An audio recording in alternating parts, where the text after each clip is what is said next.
coverage, Paul shared a passion for racing because he was a fan just like us. His calls rank among some of the most iconic in the history of the 500, still bringing chills decades after the checkered flag. Beyond the four corners of IMS, his voice connected motorsports fans of so many series over a career that spanned more than 40 years. It is my honor to present for induction tonight to the Indianapolis Motor Speedway Hall of Fame, Mr. Paul Page.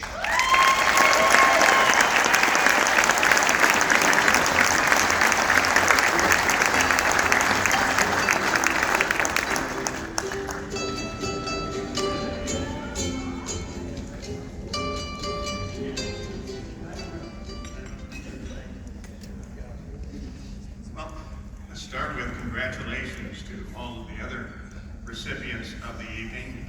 If they have half the sensation of how really significant this is as I do, they're going to have a pretty good night. I've been in love with the Indianapolis Motor Speedway since I walked through the gates on May 30th of 1960. I actually didn't want to come to the Speedway. I was living in Chicago and my parents said, "You must go, your family wants you to see it." Okay. The race hadn't even started yet, and I was totally in love with the Indianapolis 500. I never would have guessed that I would be standing here tonight. It never crossed my mind. I was given what I wanted, which was to play a role in the Indianapolis 500. 62 years of being part of the greatest spectacle in racing. Most of my family is here tonight, and I'd like to introduce you to them because they're sharing this evening with me. And without them, I would never have realized this dream. They gave me unbelievable support.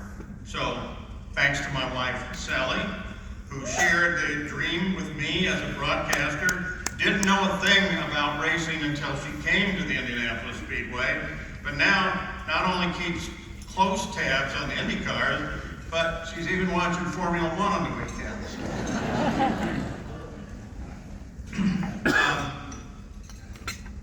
My daughter, Marlo, is always at my side.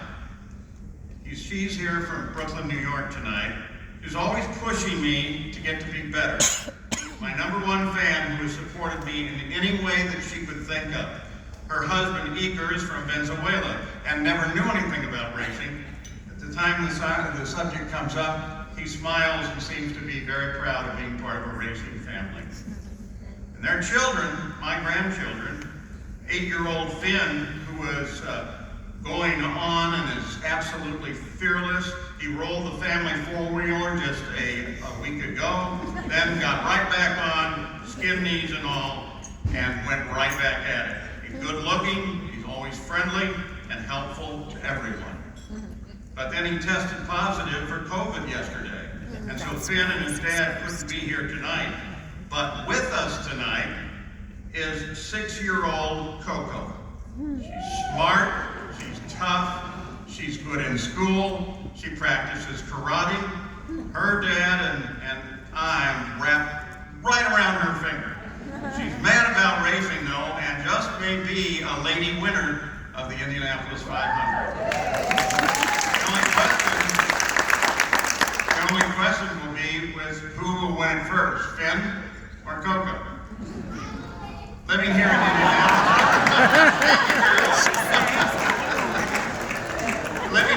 Indianapolis is my son Brian and his family.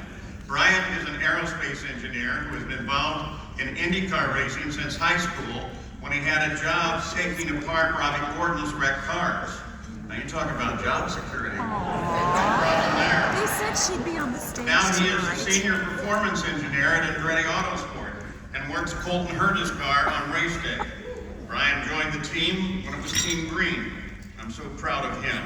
He wears several 500 winning rings. His wife Megan is into everything that is IndyCar. Not does she all know all of the facts about what's going on, the behind the scenes of what's going on, but she also knows all the inside rumors. My daughter, my third grandchild, is Abby, who is here with us tonight as well. About to turn 14. She's tall, she's fit, she's been a dancer all her life. going to dance class several days a week, and she received an all-A scholarship award from Lebanon Middle School just this last week. I love them all. Would you guys stand over here and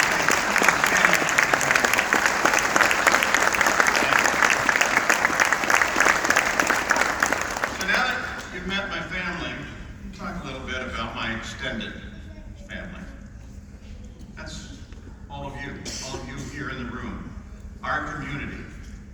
Now, we all know racing is our neighborhood because we're on the road so much, and we mostly interact with one another on the road and seldom get home with the opportunity to spend any time at all. As we are out constantly, but we support one another, we're friends. We have laughed together, cheered each other on, and cried with each other. It is my guess that all of you have the same dream that I do, that of being part of the greatest race in the world. It is you who brought me in, who shared the secrets so I would be a better broadcaster, you who have supported me and trusted me and helped live my dream, and tonight, please celebrate with me this great honor. I would not be standing here, near tears right now, I have to admit, without you, without all of you.